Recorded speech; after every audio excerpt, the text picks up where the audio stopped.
நானும் அவனை ஃபாலோ பண்ணிட்டே போனேன். நான் பாத்துக்கிட்டே இருந்தேன். திடீர்னு அவன் பெரியப்பாவை பிடிச்சி கீழே தள்ளி விட்டாப்பா. என்னடா பண்ணிட்டு பைத்தியக்காரன்? டேய் என்னடா சொல்ற? ஒழுங்கா சொல்லு. பெரியப்பாவை கீழே பிடிச்சி தள்ளி விட்டான்.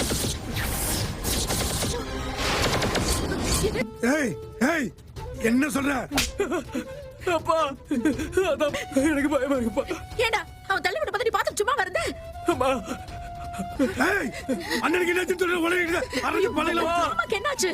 அண்ணனுக்கு என்ன இருக்கிறாருப்பா. ஊசல் இருக்கான்னு கூட தெரியல. என்ன சொல்ற? என்ன சொல்ற? அண்ணா அப்படி விட்டு ஒரே பதட்டம் ஆயிடுச்சுப்பா. ஒரே ரத்தமா இருந்துச்சு. உங்ககிட்ட சொல்றதுக்காக நான் ஓடி வந்துட்டேன்ப்பா. மாமாக்கு தோப்பு இருக்குல்ல அங்கதான்ப்பா. போடா முண்டா போடா போடா வாங்கக்கா. போடா சீக்கிரம். ஏய் அடி வேறடா.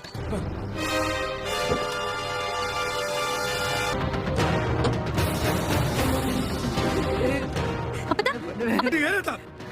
உனதான் சொல்ல சீக்கிரம் ஏறடா. அத்தை சீக்கிரம் வாங்க அத்தை. ஏதாவது சொல்ல. என்னாச்சு?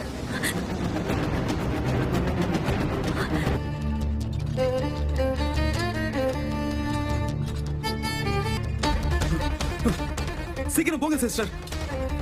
என்னாச்சு? கருப்பியாச்சு டாக்டர் என்னாச்சுன்னு சொல்லுங்க. அது அத சொன்னாதான் இவருக்கு ட்ரீட்மெண்டே பார்க்க முடியும். அடிலாம் ஒன்றும் பெருசா படல. மயக்கமாயிட்டாரு. நாங்க கூப்பிட்டு பார்த்தோம், எந்திரிக்கவே இல்லை. ஏதாச்சும் பண்ணுங்க டாக்டர். மாமா உள்ள கூட்டிட்டு வாங்க. வாங்க சீக்கிரம் வாங்க.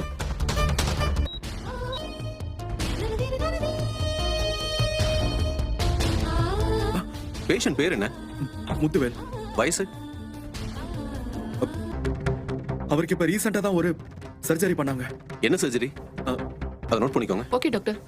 சர்ஜரி ரிலேட்டடா ஏதாவது ரிப்போர்ட்ஸ் இருக்கா? இண்டஸ்ட்ரைன் கேன்சர் ஸ்டேஜ் 2. Okay doctor. இல்ல அவருக்கு இருக்கிற பிரச்சனைக்கும் இப்போ மயக்கமா இருக்கிறதுக்கும் எந்த பிரச்சனையும் இல்லல்ல. அவர் ஏன் மாமா ஃபேமிலி இன்னும் கொஞ்ச நேரத்துல இங்க வந்துருவாங்க. அவருக்கு சர்ஜரி கூட வீட்டுக்கு தெரியாம தான் பண்ணிருக்காரு. அவருக்கு ஹெர்னியா ஆபரேஷன் பண்ணிருக்கிறதா வீட்டுல சொல்லிருக்கோம் டாக்டர். இவ்வளவு பெரிய விஷயத்த எப்படி ஃபேமிலிக்கு சொல்லாம இருக்கீங்க? எனக்கு தெரியும் டாக்டர். ஆனா மாமா ப்ளீஸ் டாக்டர். சரி நான் சொல்லல.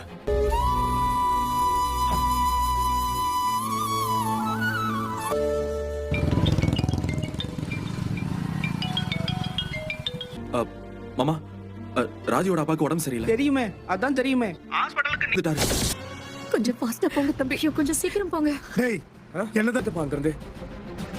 ஐயோ முத்துக்கு என்னாச்சுன்னு தெரியலையே. கொஞ்சம் வேகமா போ சக்தி. இந்த விஷயம் தெரியுமா?